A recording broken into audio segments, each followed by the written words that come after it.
পুজো মানেই আনন্দ উল্লাস, আর সেই আনন্দ উল্লাসের মাঝে যখন প্রিয় মানুষদের সাথে দেখা হয়ে যায় তখন কতটা পরিমাণের আনন্দ হয় সেটা সীমার বাইরে। হ্যালো বন্ধুরা, কেমন আছো সবাই? এদিকে আজকে আমরা পুজোর কাজে লেগে পড়ি। এখানে হাতাহাতি করে উঠোনটাকে পরিষ্কার করে সবাই মিলে লেপার জন্য লেগে পড়ি।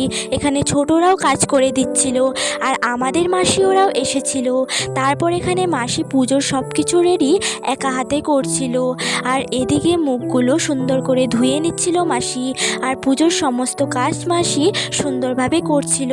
বান্ধবী এখানে স্নান টান করে বেলপাতা গুছানোর জন্য লেগে পড়ে, আর বাবা এখানে বাজার করে চলে আসে, আর আমাদের ঠাকুরও নিয়ে চলে এসেছিল। মা এখানে সবজিগুলো সবগুলো সুন্দর করে বের করে দিচ্ছিল, আর এদিকে আমাদের বড় মামি সুন্দর করে পনিরগুলো কেটে নিচ্ছিল। আর এখানে সবাই মিলে সবজিগুলো কাটার জন্য বসে পড়ে। এই সবজিগুলো একা কাটাটা পসিবল না, তাই সবাই মিলে হাতাহাতি করে সবজিগুলো কেটে ফেলছিল।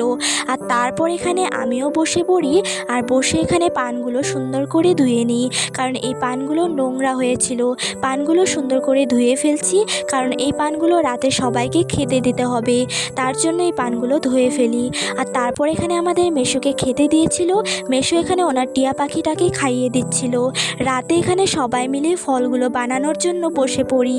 এখানে মাসি, আমাদের বান্ধবী আর আমি সবাই মিলে এখানে ফলগুলো বানাচ্ছিলাম। এখানে অনেকগুলো ফল থাকাতে সবাই মিলে হাতে হাতে করে জলদি করে ফেলছিলাম। এখানে আমি আঙুরগুলো সুন্দর করে গুছিয়ে দিয়েছি, আর মাসি এখানে প্রত্যেকটা ফল সুন্দর করে কেটে রেডি করছিল। এখানে অনেকগুলো ফল থাকাতে সবাই মিলে করে ফেলছিলাম। আর তারপর এখানে আমাদের রান্নার কাজের জন্য চলে আসি।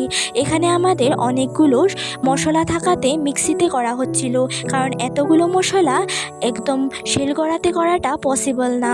আর তারপর এখানে রান্না বান্না চলছিল। আমার বান্ধবীটাও অনেকটা হেল্প করছিল। এখানে ও আলুগুলো সুন্দর করে গুছিয়ে দেয়, আর মাকে এখানে কামের ফাঁকে একটু ক্লিপ নিয়ে নিয়েছিলাম। তারপর এখানে আমার পাপা কতটা দেখছো ফুর্তি করছিল, ওর অনেক আনন্দ লাগছিল। আর রান্না বান্না প্রায় হয়ে গেছিল। তারপরে দিকে পুজোটাও স্টার্ট হয়ে যায়। পুজোটা হচ্ছিল, আর তারপরে দিকে আমাদের রাত্রও প্রায় 3:30 মতো বেজে গেছে। এখানে ভিডিওটা এইটুকুই ছিল। দেখা হবে কোনো একটা নেক্সট ভিডিওর সাথে। তোমরা কেমন লেগেছে অবশ্যই জানিও। পাশে থেকো। রাধে রাধে।